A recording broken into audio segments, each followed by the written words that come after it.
Assalamu alaikum students. Hope you are all fine and enjoying the blessings of Ramadan with the prayers that inshallah we will see you soon. We have completed chapter number 3, Land and Environment successfully. Alhamdulillah. Hope I will be successful to clear the concept. Let's start the new chapter, which is chapter number 4, History of Pakistan 1 with same spirit. A very important chapter, guys.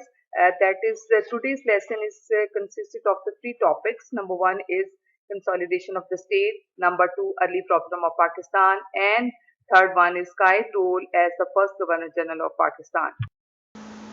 The objectives of my lessons are to define consolidation of the state, how the constitution assembly start working, to describe early problem of Pakistan, which type of problems Pakistan has faced at the time of the creation of Pakistan, Qaid-e-Azam role in order to overcome that problems as first Governor General of Pakistan in the very short time of 13 months, and in the last we will see the effects of these problems on Pakistan.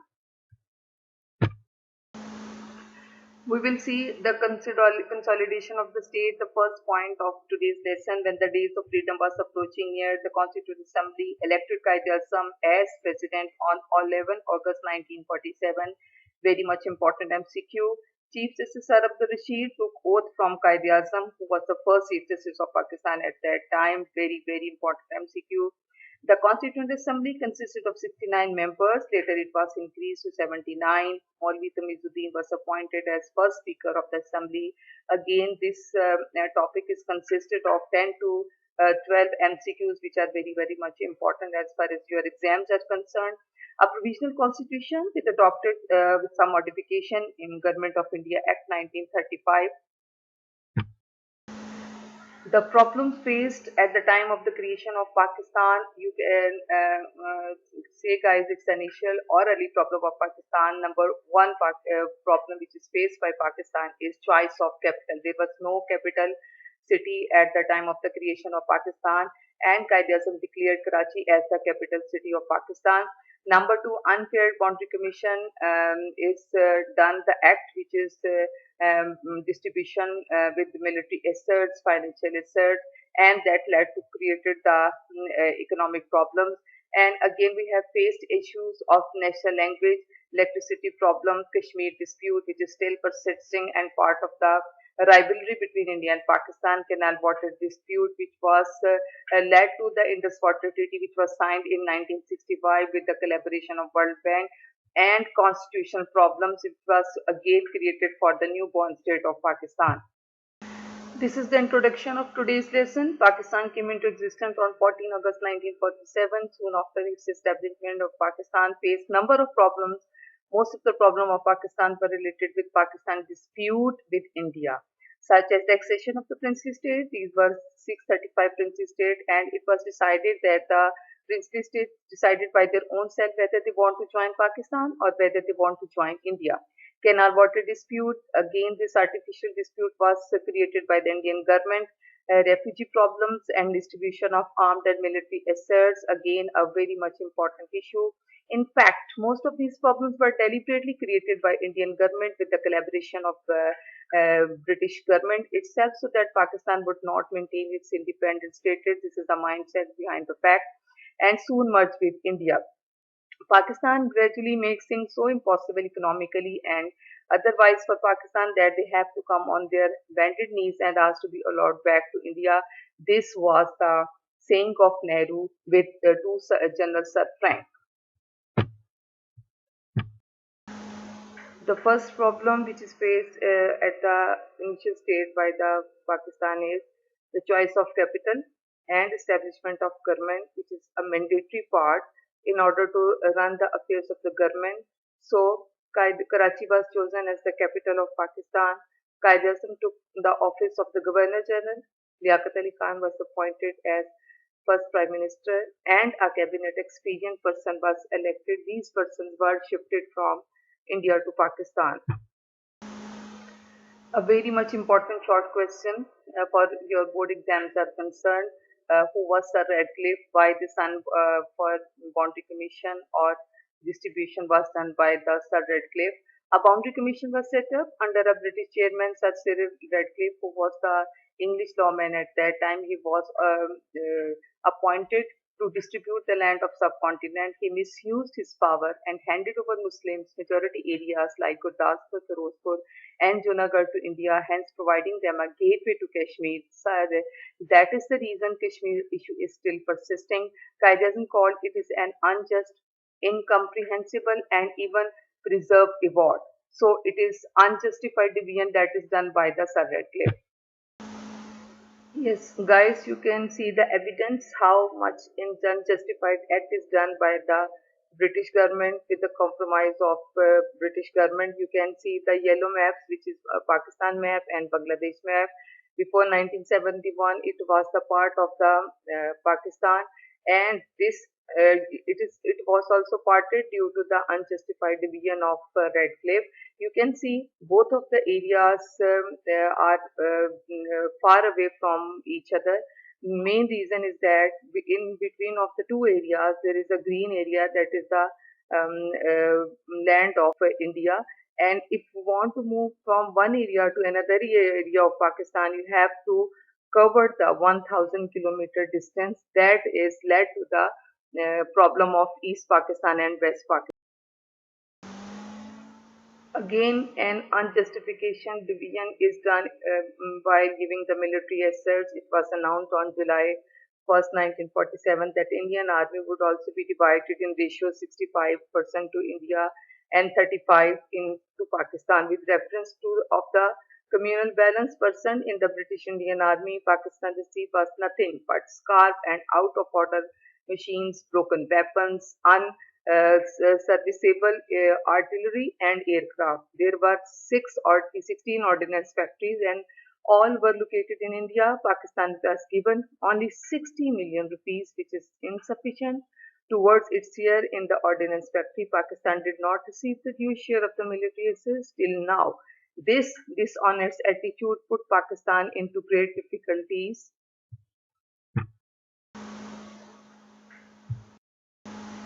Economy is a backbone of any nation, so Pakistan faced economic problem at the very initial stage. When Pakistan came into existence, it mostly consisted of the economically backward and underdeveloped areas, because unjustification division is done by the Sir Radcliffe, and the developed areas were included in the Indian government.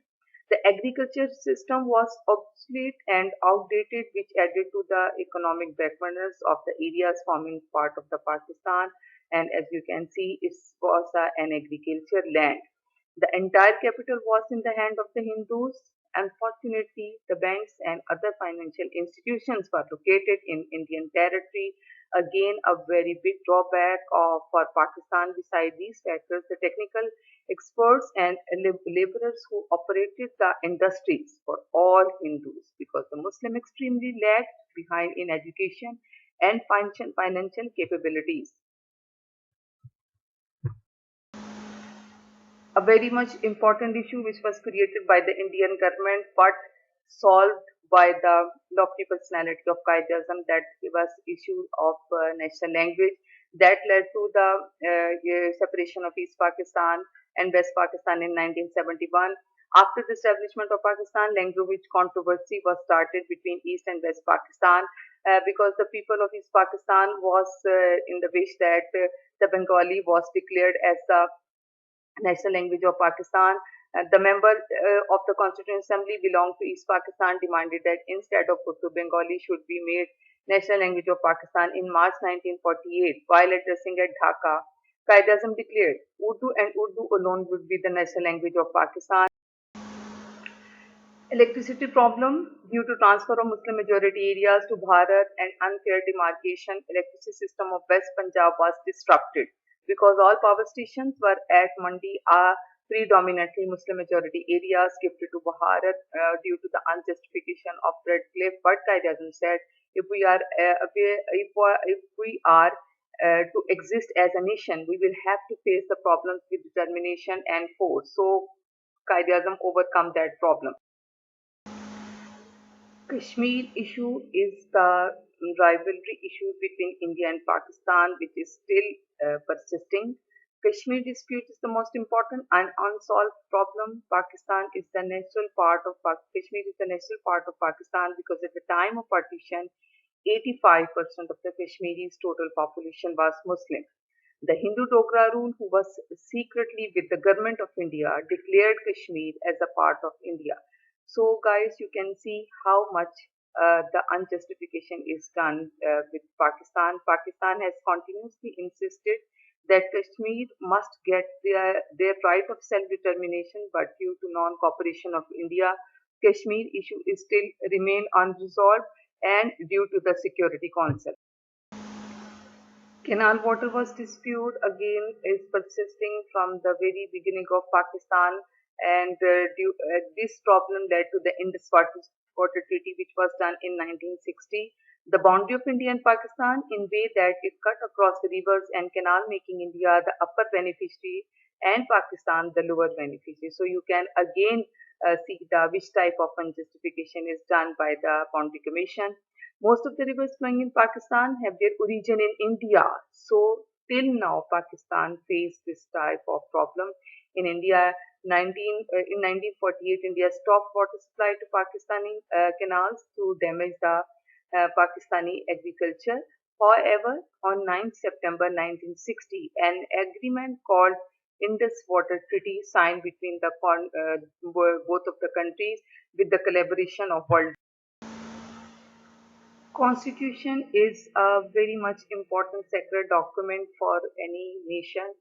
And when Pakistan came into being, there was no constitution at that time. With some modification, Government of India Act 1935 was implemented, but it was insufficient for the need of the Pakistan. At the time of establishment of Pakistan, the Government of India Act 1935 became the working constitution of Pakistan with certain adoption. The need of a constitution framed by the elected representatives of the people was necessary for free people. So the first Constitution Assembly was formed and was given the task to frame the constitution for the country. Students, it's a very important MCQ, but the Constituent Assembly failed to frame a constitution even in 8 years. So first constitution was framed and implemented in Pakistan in 1956. So you can see, guys, how long or how much time was taken. A lack of permanent constitution created chance of corrupt interference in democratic progress of Pakistan that led to again the unjustified division. Role of Qaid-e-Azam as first Governor General of Pakistan is a very important long question as far as the board exam is concerned. Qaid-e-Azam worked as first Governor General of Pakistan for 13 months. You can see how much time is the Qaid-e-Azam taken for the Governor Generalship. Qaid-e-Azam controlled the problems of refugees at the very initial stage. The lofty personality of Qaid-e-Azam solved the problems created after the birth of Pakistan in an excellent way. Congress tried to create every type of problem for Pakistan, including in unequal division of research, the problem of rehabilitation of refugees, and inhuman treatment they received from the Hindus and the Sikhs, and non-communication of administrative record on time. Qaid-e-Azam tried to control that problems, and again, the first step which is taken by the Qaid-e-Azam, which was a very bold step, declared Karachi as the first capital of Pakistan because Karachi was the developed area at the time of the creation of Pakistan and has the easy access for the people of Pakistan. Advised government officers to work with full honesty. That is the part and parcel thing at that time when Pakistan was created. He arranged special trains to shift officials from India to Pakistan. So, in order to run the affairs of the country peacefully, and in order to complete that task, he did agreement with air company to shift these officials with full peace. A very much strong step which is taken by Qaid-e-Azam is he made administrative structures, he advised government officials to do the work with full honesty, made Pakistan Civil Service Academy a very bold step in the 13th month of Qaid-e-Azam. He started foreign affairs or foreign service He formulated the foreign policy. Foreign policy is the policy which is working in order to make good relation with other countries. It's a part of that policy at that time, because if you are not safe from your neighboring countries, you cannot run the affairs of the government. Made GHQ, General Headquarters for Army, that is again a very bold step in the 13 months. Set up ordnance factory in order to provide all the weapons to the Pakistan military. Formulated foreign policy, got membership of United Nations. It's a very important step which is taken by Quaid-e-Azam. And in order to start the affairs of the education, he advised the students of Pakistan to take education of science. And in order to that, he conducted first educational conference in 1947. Now, students, we will do a quick recap of today's lesson. In the first, we have done the consolidation of the state. We have seen that the first Constituent Assembly, how the working was started. In the first, there were 69 members. Later, it was increased to 79. Constituent Assembly took the oath from Quaid-e-Azam as the first Governor General of Pakistan, and Sir Abdul Rashid was the person who took the oath from Quaid-e-Azam as the first Governor General of Pakistan. With some modification, Government of India Act 1935 was implemented. Then we have done the early problem of Pakistan. What was the main mindset behind these problems? Unjustified division was done by Sir Radcliffe with the collaboration of Indian government. Actually, the main mindset is that to create as much problem as for Pakistan, so Pakistan will desire in future to re-emerge with India. Actually, the main mindset is that. And in order to implement their mindset, they have not given the due share to Pakistan. They have unjustification division while doing the military assets. Canal water issue was disputed. Water routes were given to Pakistan in order to disturb the agriculture production of Pakistan, because Pakistan, the land which was given to Pakistan was the agriculture land. And Quaid-e-Azam took the bold step in order to resolve that problems. He made GHQ, he made Civil Service Academy. First and the foremost step which was taken by Quaid-e-Azam is declared Karachi as the capital of Pakistan. The main reason to declare the capital of Pakistan is that it was an approachable area at that time, and it was a developed area of that time. And in the last, we have seen what are the effects of all these problems on Pakistan future, and in the 13 months of Quaid-e-Azam life, how Quaid-e-Azam tried to solve all these problems.